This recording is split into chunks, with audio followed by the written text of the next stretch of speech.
मित्रांनो नमस्कार, चॅनलवर तुमचं स्वागत आहे। आपल्या शेतीसाठी मित्रांनो कार्बन खूप महत्त्वाचा विषय आहे आणि त्याचा फायदा खूप कंपन्यांनी घेतला आहे आणि असे काही प्रोडक्ट मार्केटात आणले की त्याच्यामुळे आपल्या जमिनीत सेंद्रिय कार्बन वाढणार असा दावा त्यांनी केला आणि काही वेळेला आपल्याला त्याचा थोडासा फायदा झालेला पण दिसला, पण कालांतराने हा कार्बन कमी होऊन जातो।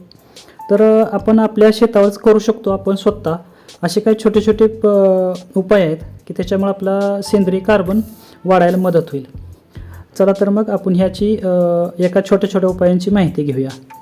मित्रांनो, आपण आजकाल जीवाणूचा वापर वाढवला आहे, पण मित्रांनो नुसतं जीवाणू वाढवून चालणार नाही, जीवाणूची संख्या वाढवून चालणार नाही, तर त्याच्या जोडीला आपल्याला उपयुक्त बुरशीही तेवढ्याच महत्त्वाच्या आहेत। त्यांचं दोघांचं एक रेशो एक ठराविक प्रमाणात असेल तर आपल्याला सेंद्रिय कार्बन वाढलेला दिसतो।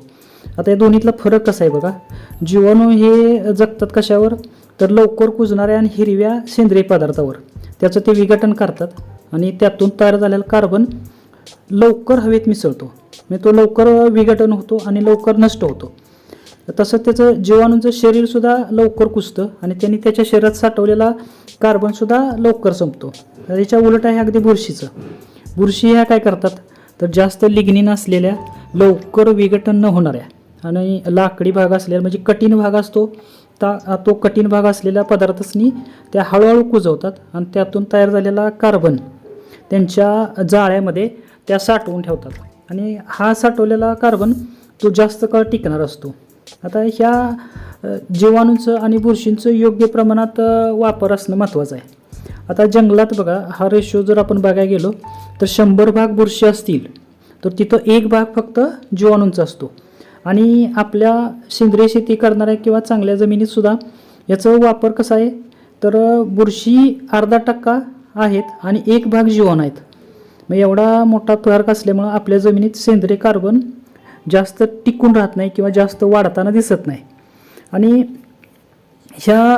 हे मूलभूत फरक हा जो रेशो आहे तो आपला कार्बन न वाढण्यासाठी चुकीचा ठरतो आहे। त्याच्यामुळं यांचं जीवाणूंचं आणि बुरशींचं योग्य वापर करा।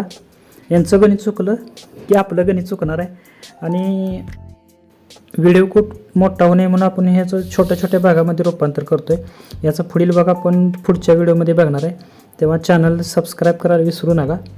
व्हिडिओ लाईक करा आणि कमेंटमध्ये आपला अनुभव कळवा।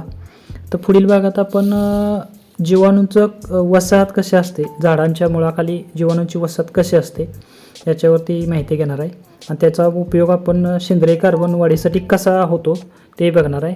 धन्यवाद मित्रांनो।